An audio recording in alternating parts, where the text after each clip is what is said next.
Hey, Anthony, how are you, brother? I'm good, man. How are you doing today? So great, man. Absolutely amazing to see you. Thank you for Yeah. making the time to connect. I really appreciate Hey, happy man. Thanks for having me on, brother. It's been a fast day, and it's not slowing down, and I'm all for it. I'm here for you, bro. it. So I just shared with my viewers here that are going to be watching this live and on replay a little bit about your background. Anthony, Yeah. you've had an incredible life of ups and downs and challenges. So can I ask you please to share a little bit of your story of childhood and teenagehood and through to making it into the NFL? Yeah, man. I'm NFL. It's a crazy monster. So it's like NFL, and then I've been on TV shows and weirdness, and all that stuff was not the norm. It just before I even talking about. I mean, statistically, if you go to America, any prison in America, 75% of the inmates are former foster kids, and 50% of our homeless population has spent time in foster care, and less than 1% of us actually graduate from college. And so somehow I beat those odds and then still played in the NFL, which is a small percentage of human beings do that. And then I had a business that I ran and sold after a decade, so a small percentage there. And a lot of it ties to an adoptive mom who, man, she loved me past my crazy. But the way even came to that was at 3 years old, my real mom took me and my three siblings, it's all four of us, and put us in the foster care system. Pretty much said, I don't want my kids anymore. And she gave us up into this crazy world that was not a very good world for us, man. Like the world did some, we'll call it damage to us as kids. And so through a lot of ups and downs and navigating identity, like I didn't know who I was or where I fit, man, at 6 years old, I ended up in a family. It's an all-white family. So I had these dynamics of not knowing, what's up, Cade? Not knowing who I was and where I fit and what goes on. And then, get to the point of like 14, I'm finally adopted. Life begins, but it's crazy because my mom's sick. She got diagnosed with MS. My older brother goes in the military, and I'm one of six, and he was like my rock, trying to figure out football. I'm horrible at football. And, I kind of almost gave up on life at a young age and was going to become a statistic. And then I decided not to through a weird turn of events. I was like, I'm going to be great. I'm going to beat these odds. I'm going to do something amazing. And I kind of set my sights on something different. And so I decided to like work incredibly hard towards something that didn't make sense in the moment. But there was no reason to believe that what I was trying to do was actually going to come to fruition, but I did. I planned out how to execute, and I ended up getting a scholarship. So I played football at the University of Oregon on a scholarship, got a chance to play in the NFL, had a kid at a young age, married my high school sweetheart. After college, I got to play in the NFL, but when I got done, I broke my life. Is the best way to explain it. My marriage got shot. Business was tanking. I was almost bankrupt in the business. I wasn't a present father. We had two more kids. We had three kids, and just it wasn't good, man. I didn't like myself. Post football, I was not a fan of what I was living. And sure enough, it gets to the point where like I want to take my life genuinely. I was like, if this is life post football, I don't want to be here. And a lot of people who are listening to this story, it's like cool story, bro. Right? It isn't really, it's like just some guy's story. And there's a lot of bad stories. But the big thing that I want to impress upon the heart of the individual who's listening right now, and I'm talking to you, is that there is a level in your life where you don't want to be. And there's two places it could feel like. One is like, holy crap, this sucks. I really want to get out of here. Or it doesn't hurt enough to move. The problem is both those places land you in an end result that you don't appreciate and you don't want to be in. And so right now you might be going through life and it doesn't hurt enough. And for me, I found out like eventually it hurt enough. For a couple of years, I went through that fog of kind of like doing whatever I do, no big deal. And then I was eventually like, you know what, this hurts enough. I don't want to feel this. And when you don't want to feel it, something has to change. And I dug in. I realized that I and all of us was the common denominator in all my problems. I was the one that was always there, always around, we'll call it consistently, and all my problems. So I was like, I got to figure out what this guy needs to work on. And through a turn of events, man, I figured it out. I did a lot of work. I found out that there's a process to it. There's a way to navigate it. And so after 3 years divorce, got my marriage back together. My kids are happy and healthy. My business is thriving. I'm in good shape, better shape than I was, we'll call it. I'm not in football shape like I used to be. But the big thing was a catalyst moment of my mom passing away. She passed from MS, and I got to the point where I was like, I got to find some way to make this woman's investment in my life worthwhile. I got to do something to press into the world in a way that carries her message. And what it was for me was like she unconditionally loved this little bad black kid that really had, was not her blood. She had no reason to keep me, and I made her life pretty difficult. And I was like, damn, if she can love me past the crazy to help me reach a full potential, what if I can unconditionally love the world in that manner? Those who don't love me, right? Those who cause problems to my life, how can I love on them and create something special for them that allows the world to be better from whatever the world I went through. And so that was kind of like the catalyst to my life being what it is right now. And yeah, man. So now in this world, I get to go back and give back through messages and speeches and videos and teach things from lessons I've learned, and then guide people along what I call the shift method to get to that point in their own life. That's truly beautiful. For those who are watching, I'm sure that you can just see that the transformation that Anthony decided to go upon was a decision, and that process that you talked about, the shift method. Can you please share a little bit more about that, and also let us know where we can find out, as viewers and people watching this, where we can find out more? Yeah. So there's a couple of ways. One, if you want information on this, and possibly it sounds like something that resonates, have people, you can go to my inbox and Instagram here. You can do it right now while we're on here and just type the word shift and message the word shift to me. And then I can pop in and have a discussion and connect you with the people in my team that can unpack everything. But here's what I realized. There is a stage, multiple stages you must go through to get where you want to be. For me, the end result is an identity shift. And so what that means essentially is you shift into the person who has what you want. Because if you were that person, you'd already have the things you want. You'd think a certain way. You'd feel a certain way. You do certain things that are easy. And the shift method goes through a concept of first see, and then shift, and then sustain. There's 3 specific stages. We don't got to go super deep unless you really want to go deep.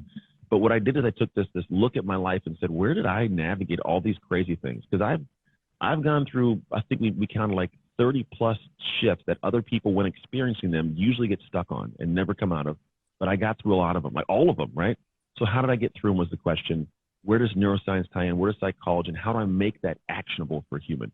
Because it's all good to hear stories. We can sit here back and forth and tell stories all day, but you know, Jason and Mohamed is on here, like they want to know how in the world you do it. Like, what was the thing? How can I take that in my life, plug it in, and actually have my life do that? And so I was like, let me figure that out.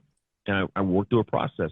Here's what I realized that I've understood from science and habits and identity. Your habits, what you do consistently, will turn you into somebody. It just does. Unfortunately, we borrow habits from people. We see something we read an article and go, we should do that. So I do that. And I never realized that every time I'm being somebody and showing up, I'm becoming someone. So people get to midlife and go, I don't even know who I am anymore, right? Well, it's because you just adopted the habits because the boss said to do it, or you read it in a magazine because Jennifer Lopez did it and you love her butt. Like, that's not a realistic reason, you know what I mean? So I can say who you want to become is a big piece of it. And then what football taught me was this. You have to understand how to first plan. Strategize and plan at a world-class level. Most people buy planners, like they buy these planners with no idea how to plan. So what happens is you never get to the point of trusting the plan. And if you don't trust the plan, you'll never execute, right? And so what happens is football taught me how to masterfully strategize and pretty much, you know, plan something that I could trust and follow. And then the execution part happens. A lot of people never actually execute. They get to the point of the moment of I got to do it, and then they procrastinate, they make excuses, or they delay, or they say, you know what, I'm going to do that next week. And then midway through next week, they couldn't get started. So they're like, I'll do it next week. And it's always going to be next week, right? So how do you show up in those moments that you plan for and do it? And it's not just taking it one time. Now that I execute on it past imposter syndrome or fear of failure or fear of judgment, because that's what happens. Most people think that it's like, oh, I just don't have the system or information. Most people have too much information. It's not a shortage of information. There's a fear dialed in somewhere, even if it's just a fear of failure, right? And so if you didn't have fear, you'd already be doing it by now. We're just being honest. If there wasn't some little fear somewhere, it would already be getting done, right? And the last piece of it is the one that's most important is, are you staying consistent? Because most people, there's zero consistency. They'll try something this week, and then it gets hard, and the next week they don't do it, and then they keep not doing it, and eventually nothing pans out, and they wonder why there's no success. I ask people when I talk to them, let me take a look at your life a year ago. If you had done a year ago everything you planned yourself you were going to do and promised yourself you do, what would your life look like right now? Like, seriously, if you were to, you know, think about, I was going to get up every day and get a workout, you'd be lighter, you know, you'd be in better shape. If I was every day going to do a podcast, right, I would have a podcast with followers and listeners. If you're going to launch a coaching program, you'd have clients and be making money right now. If you had to do social media, you'd have followers that could turn into something to help you support a community and a cause, right? But people get into something with no plan. If they do execute, it's short-lived. So all of a sudden, consistency becomes impossible because it's not who I am to do this thing. Because here's the beauty. Those things, they got to be done everybody who wants what you want does them. If they have it, they've been doing it, but it looks easy to them. It is easy because it's who they are. When it's like, it's just like what you do, dude, it becomes fun. So imagine if I wanted to, I had to take this pill, and this pill, I hated taking it every day. But if I took the pill, I would lose weight. If I hated taking it every day, I would take it for a day, and then I'd be like, oh, I don't want to do it. Oh, it's gross, right? Now, and eventually I wouldn't get the result of it. But what if somebody loved popping the pill, man? Every day I'm popping it. Oh, yeah, right? That person loses the weight. It's the same thing for life. There's a pill you have to pop of specific needle-moving actions you got to do consistently for your dream. And when you learn to do them with joy, you have the success, and it looks easy. And so for a lot of people, if you just pop it on, the true thing of what I look at with the shift method is see, shift, sustain. I see what's got to be done. I craft a plan. I shift. I do the work. I execute consistently. Sustain, it's going to be over time. When you can do those three things in a way that we teach in the method, and we do a lot of like planning, structuring, strategizing, and then it's a lot of action, dude, life changes. Everything turns over. The one issue we typically run into, which is an interesting question, is, I'm already in this coaching program, or I got this information, or I read this book. When I'm done with that, then I'll go and talk to you. And it's like, oh, I think you're completely missing the point. The problem is a lot of people get information overload. They get shelf esteem. I buy it. I feel good. It goes on my shelf, and I feel good. And I never consume it. I never execute it. I'm the guy that gets you to go in and say, okay, what do you have access to? What information do you have you haven't utilized? What steps do you know you should do that you're not? How do I get you to do those things and not just do them one time, but make it who you are? Because once you got that one done, that becomes easy. It's spinning. It's like riding a bike, right? You're struggling to ride the bike right now. The moment you ride the bike, now you can take something else on. Go to the newspaper, chew your gum, have a conversation. You can add more things that make you successful. So many people right now in life haven't even learned to ride the bike. So they can't go to the next thing that can give them success. And so I teach you how to kind of ride the bike of your life. I just made it up. I think it makes sense. That's epic. It makes sense to me. Let me on that bike. I want to know more. I think that's seriously phenomenal. I love the whole idea of shelf esteem and, buying all the self-help books, but they sit on the shelf. That's golden. Yeah. So if we think about parenthood, I think when we, as parents, we are leaders, we are role models, we're modeling for our kids. So a question I've got for you is, what does it mean to be a dad to you? What is it, the meaning behind being a dad? It's everything, dude.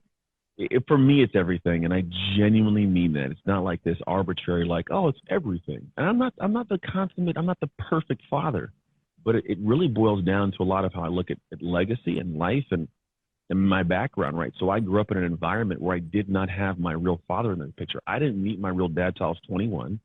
I had foster dads, and it wasn't a good, I had one good foster dad. Even though my dad, he's a good guy.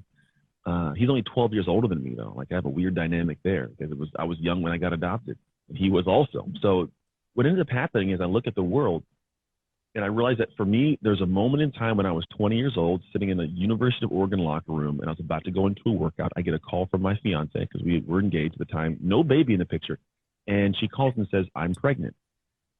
And I'm 20 years old, and I'm a college student. And most people would be like, did you freak out? I had people telling me, tell her to get an abortion.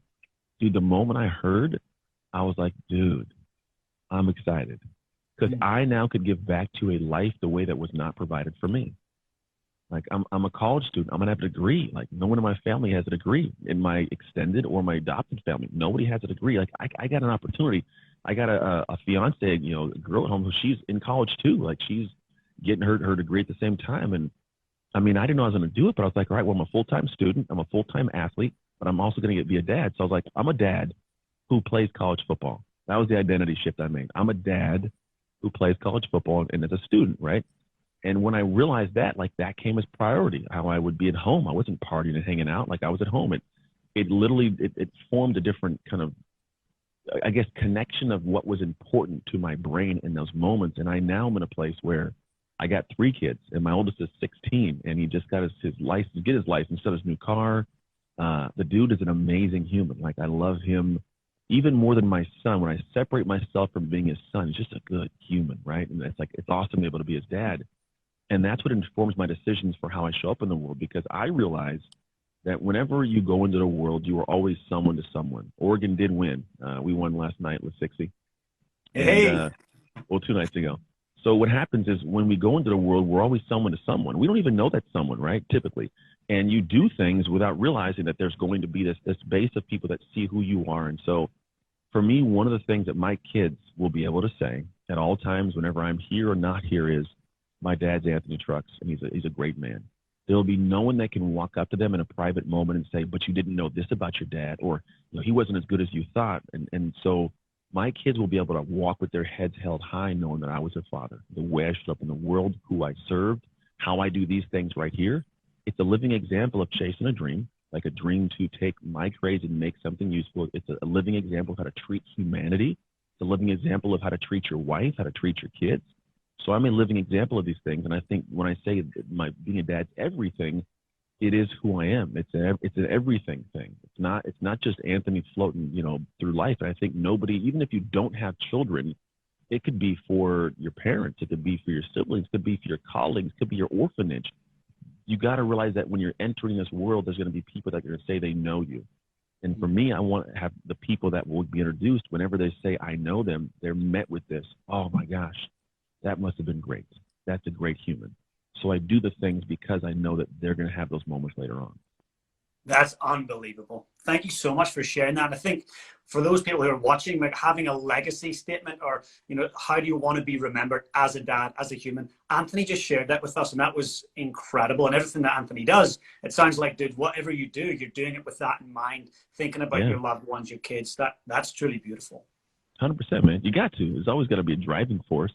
And I don't think it always has to be some pie in the sky, humongous thing. Sometimes it's something simple that you just feel connected to it at a core, ethical daily process. Like that's my little thing in the back pocket. That's how I make decisions. Should I, like this morning, it's an interesting dynamic, but I have a speaking agent, and I have a speaking agent that comes on, and no matter what speech I get, we have a contract that says that she gets a percentage, whether I book it or she books it. And you'd think like, well, she didn't do any work on that.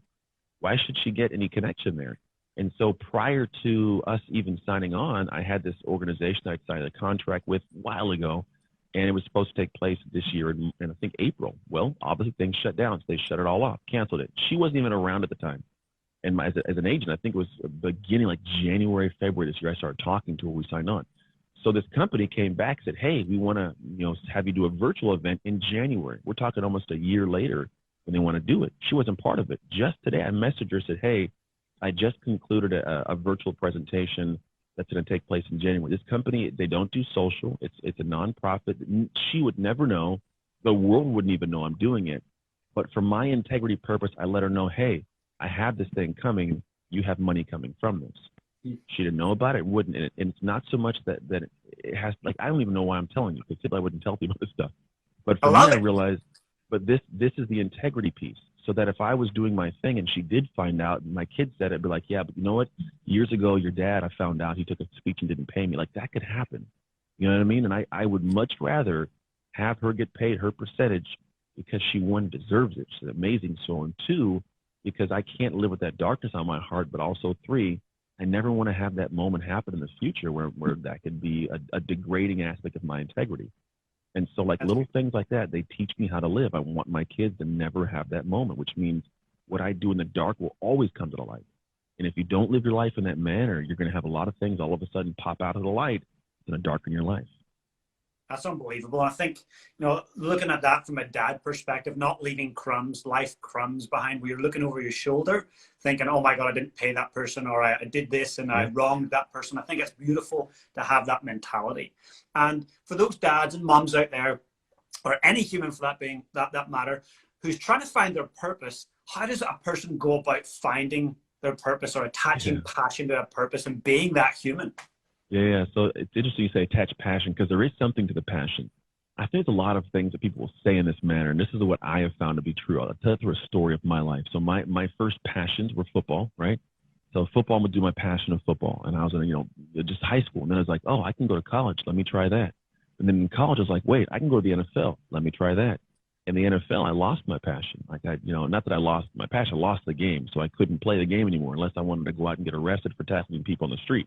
So I couldn't do that, And so I get to this point where I'm now in a position of like, I don't know what to do. I'm doing this gym thing, which I was passionate about, but I kind of had this, like, there's something more, right? And I didn't know my purpose just yet. But here's the thing, at every level, I was like, I'm going to retire playing football. Then it's like, oh, well, that didn't work out. I'm going to retire doing the gym thing. I sold out in the passion of the moment. I would sold out. I would do everything. I wake up early, go to bed late, learn everything. I do all this work. So I'm passionately chasing what resonated with my heart that didn't make sense to people. I almost went bankrupt in the gym business probably 7 times, dude. But my friends and my wife were like, cancel it, close it, just take the L, move on. Like, I'm like, no, I got to do this, right?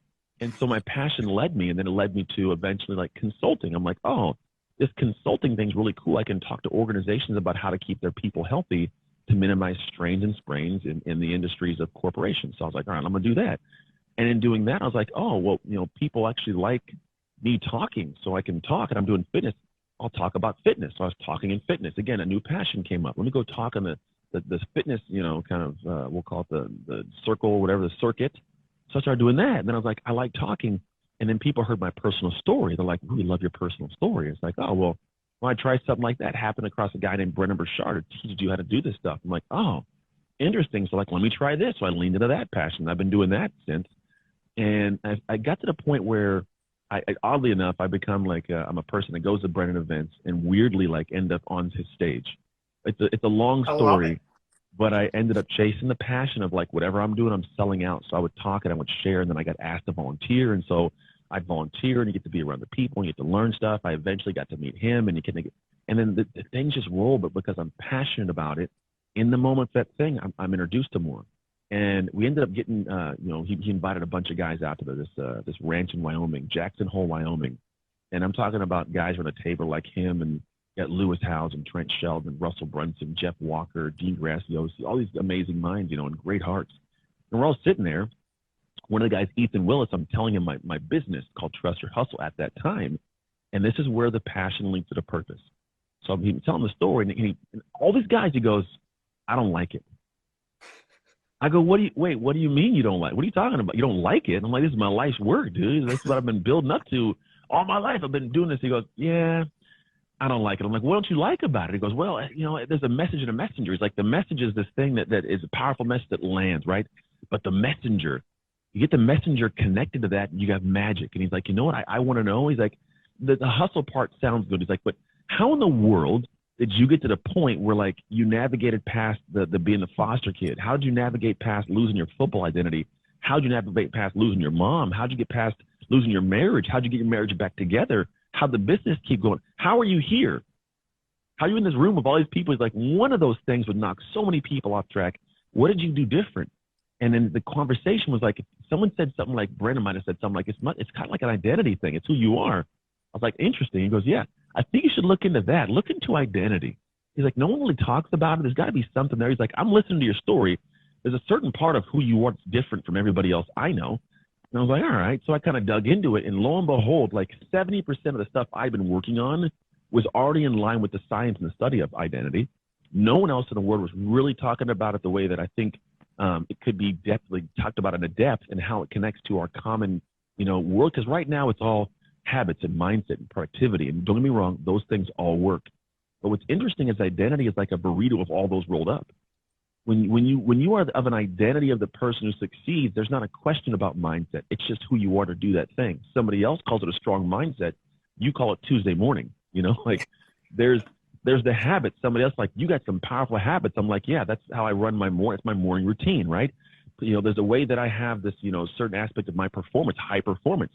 Yeah, that's my regular performance. You call it high, so there's these levels. And when it's who you are, it's all wrapped up in your identity, and it's easy.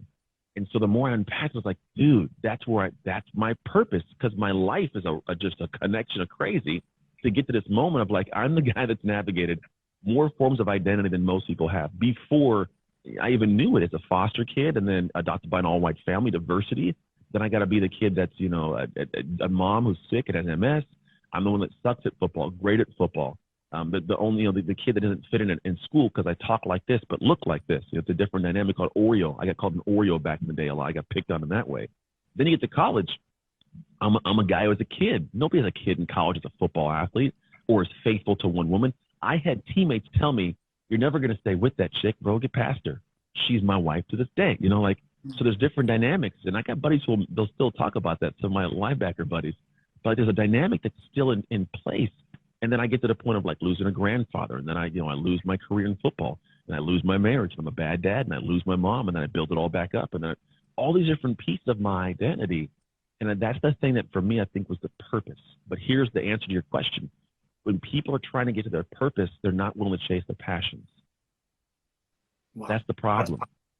All I did in that entire story, I kept chasing every single passion that popped up in front of me. I was like, I feel like I'm going to try that. And I chased it. My heart said, go do it. It didn't make logical sense to anybody else.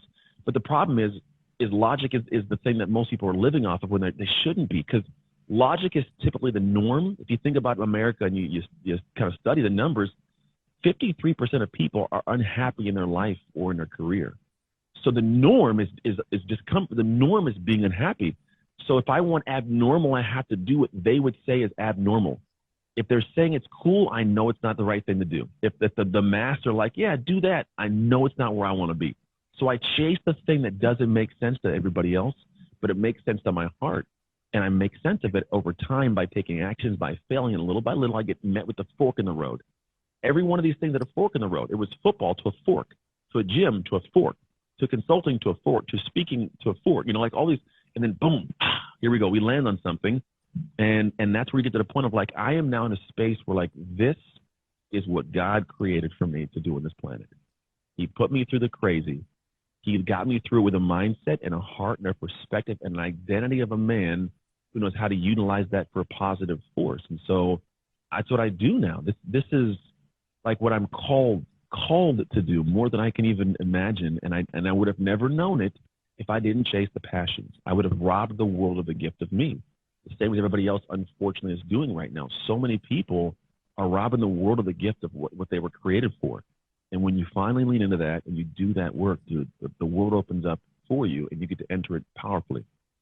That's mind-blowing. That's absolutely amazing. For anybody watching that, please rewind the last few minutes and just replay that. That is absolute gold. And I should take a moment, actually, Anthony, to thank Brendan Burchard. He's the reason that you and I are doing this right now. I see you at his Influencer Summit. You were insanely awesome. And I reached out. So a big, massive thank you to Brendan for connecting us.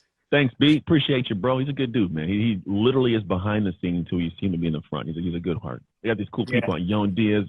Ricardo Bajos is on here too. Florence, how you doing? You get some cool folks paying attention, hanging out too. Yeah, I love it. No, it's great to see all you guys logging on. Great to see you guys commenting on this amazing, amazing story. And so I wanted to ask you one question as well. What is the connection, or what do you think the connection is between leadership and fatherhood?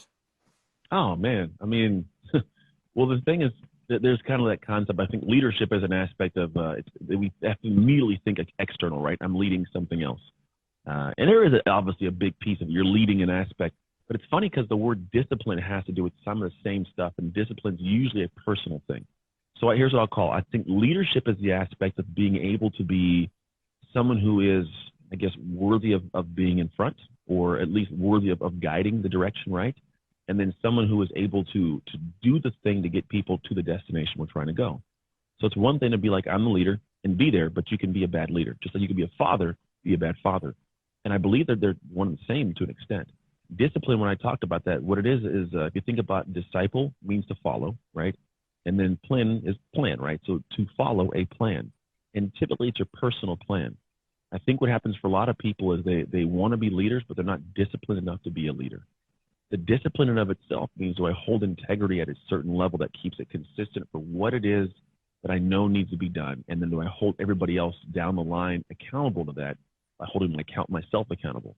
When I was in college, I was never the yelling kind of guy. I was the guy that lived it so thoroughly that you saw what had to be done. I'd mention it, and you would feel bad for not doing whatever I did.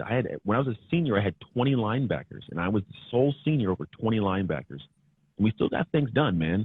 But I wasn't ever yelling. I wasn't ever cussing. I led it. I showed it. I did the work. So that my discipline led to them seeing a leader do it. And then leadership became easier. So I think if somebody's getting to the point of trying to like be a good leader or a good father, people will do what they see, not what you say. And what they see has got to be the actions. Like they say, your actions were so loud I couldn't hear what you said, right? Like that's kind of the thing. I've always lived my life in that manner. It's not always for everybody else, but I realize that The best leaders lived it. And so I focus on leading myself. Now, if somebody wants to come into the loop and want to work with me or be around my ecosystem, my business, or they want to be a client, what I start teaching and telling them, I can have a better outcome for their life because they are bought in. The problem with leadership is if you don't have bought in followers, they don't do the work necessary to get the outcome. And they will not buy in if you're not bought in, and they'll see it. So when people come and follow, like my kids, if I tell them to do something, like for example, my kids, I always tell them, if you kick a piece of trash on the ground, you're going to pick it up and put it in the garbage.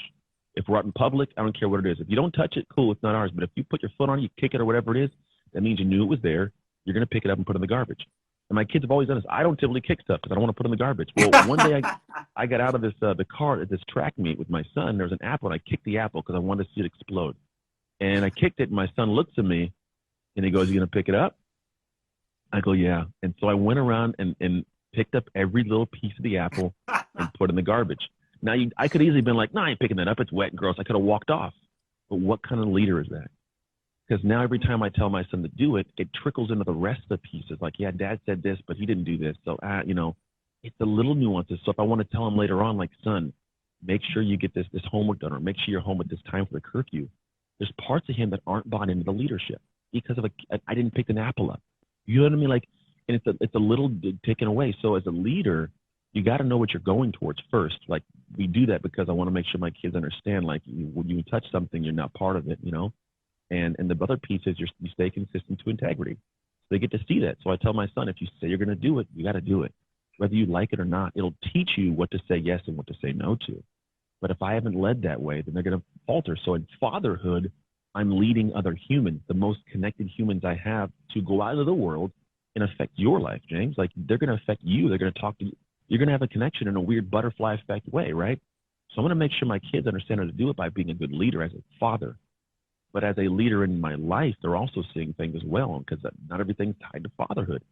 So I'm in a long roundabout way, kind of talking, but I think for me, the big thing is lead by example heavily, and don't do it because you want to have them see you do something. Do it because it's who you are, and it becomes easy, and then you're a natural leader. They call it a natural leader. All the natural leaders I've ever seen are fairly disciplined, even if it's disciplined to do something stupid, right? They could be disciplined to be bad leaders, but they stay the course. They do that thing, right? So my thing is, make sure you're staying dialed in and disciplined to whatever it is, and then show people by your example and by mentioning it what to do. And then big thing is celebrate it. That's the one key piece, is when people feel celebrated to do something, we are humans that like connection, and we like environment, we like community. And so it happens whenever you do things that show somebody the benefit of being part of that community, they want to be part of it more, and they want to do the things that stay in the community. So unfortunately, it happens in negativity. If you think about like the Holocaust, the community was, we do this to certain people, and then you get celebrated by the community. I want to be accepted. I'll keep doing more of that, right? So it's a bad way of looking at it, but truthfully, it's how humanity works. So if you want to be in a space where like you have this cool community, like, celebrate the people when they do what they're supposed to do because you've led them to do that thing. A great job, amazing. Even if it feels funky, most people aren't really good at giving like praise. Praise people, man. Hey, great job. Good dude. Hey, I'm like let them know. And then they do more of that. Now it's easier to lead somebody who wants to do what they're supposed to do in that area. That's amazing. Like, absolutely amazing. I've been studying in depth this year. I pick one leader a year that I go deep. So I've been studying every book I can find on Nelson Mandela. And Nice. what you've just said connects. So like you're very Nelson Mandela-esque in terms of your mindset, your leadership, your humanity. And the one thing he talked about was, lead from the front. Sometimes you got to lead from the back, but lead from the front by example. And as you say, humans and kids, our little kids who are beautiful little humans, they don't do what we say. They do what we do. And that's just, you've reinforced that massively. So thank you. Yeah, very welcome, man.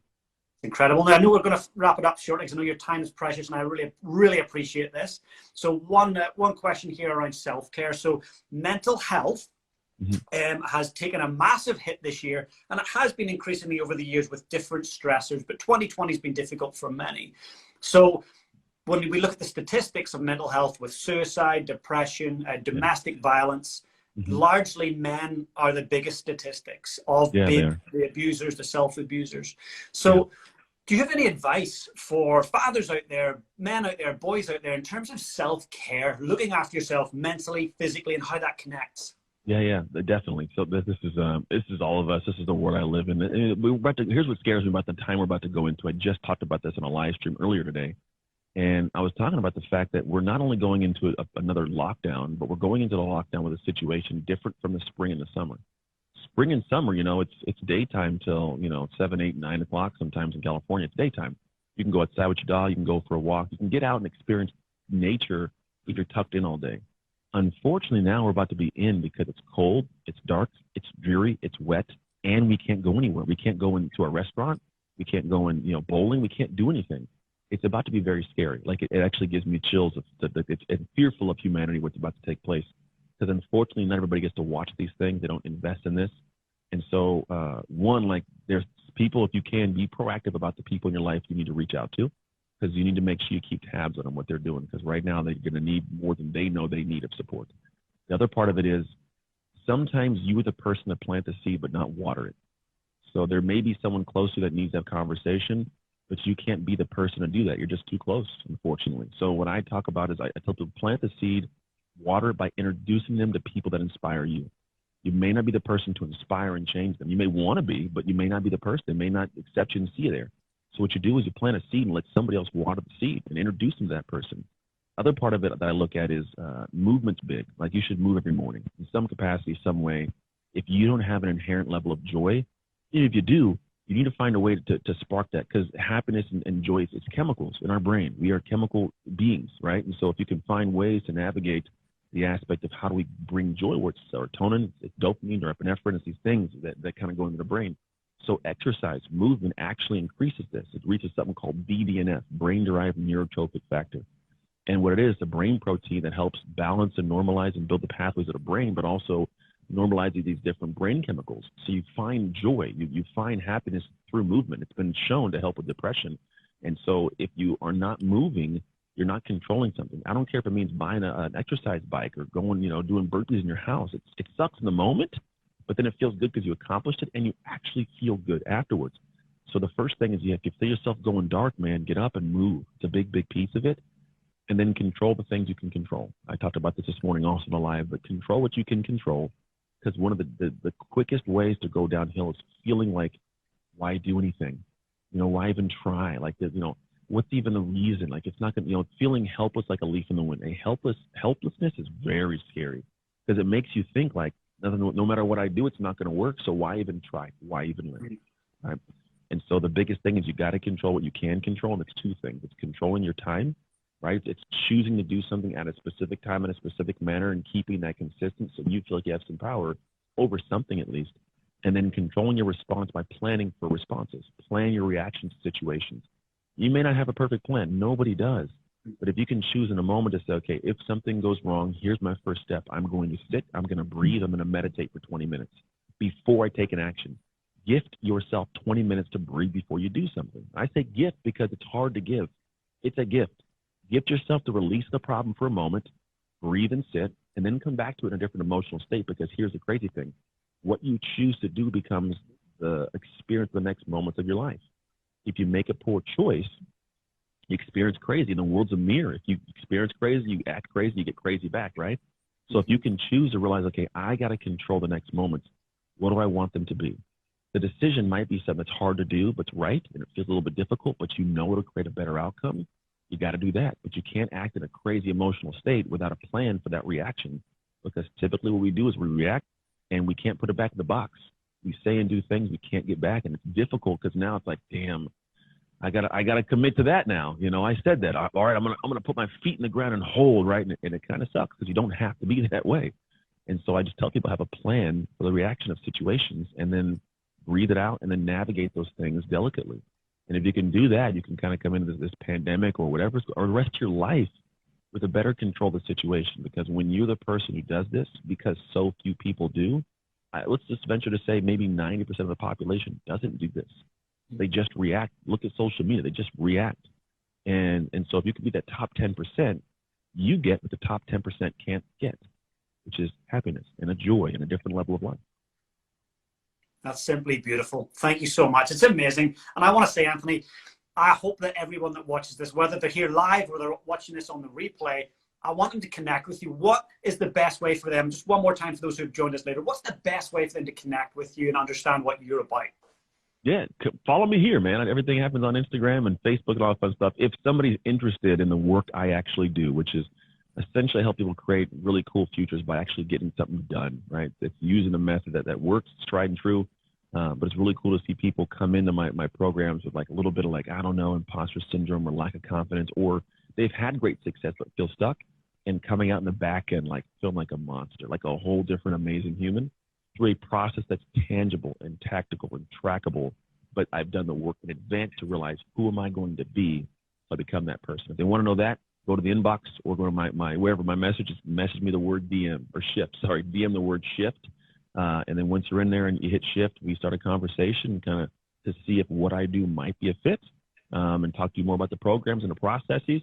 And the way I look at it, man, we're coming to this. I love the January timeframe. It's always this, for some reason, which I don't know why it is. People are always like, I'm going to do something great. And then they go buy something and they engage in something. And then seriously, like statistically, within like 2-3 weeks, they're not doing it anymore. And it sucks. They float back to their same way. They don't have the same flow, the same planning, same execution, same lack of consistency. And so for me, I love this window of time because this is where I get some people to change their entire life, because they come in and they, for the first time, learn how to live their life systematically in a way that allows them to apply not only what they know, but in the future do even more. It opens up bigger opportunities. And so that's a fun time for me. So people are like, man, I want to do something great this year. They have ambitions or they have some desire to do something great. Now's the time to reach out. I actually have one cohort that starts tomorrow. The next one's not until January. But yeah, man, if you guys want information, DM me the word shift, and I'll definitely give you guys a little insight to it. Now, I hope that everyone that's watching this live right after this goes and joins that cohort tomorrow. Get in there and be amongst it. Anthony is the real deal. He's walked the walk. He's went through some major adversity in life, and he wants to share his identity shift and help you guys find yours. So, Anthony, thank you so much. I look forward to one day connecting with you in person on a stage or backstage. Yeah, it'll be amazing. it'll happen. It will. Someday, man. Thanks, brother. You take great care. And when the book that I'm publishing comes out, I'll be sure to send you a copy, my friend. Thank you, man. Let me know. I'll get you on the podcast. We'll chat about it too. That sounds awesome. I look forward to it. Thank you so much, brother. Very welcome. Take care, everybody. Cheers, man. See you soon. Hey, guys, if you enjoyed the content today, please smash that subscribe button below. And if you want to become part of my community, I've got an amazing free Facebook group. Please come and join us. The link is in the description below. And also, if you've got any questions about today's session, I'd love to know. Just comment below and I'll be sure to get back to you guys. Have the most amazing day.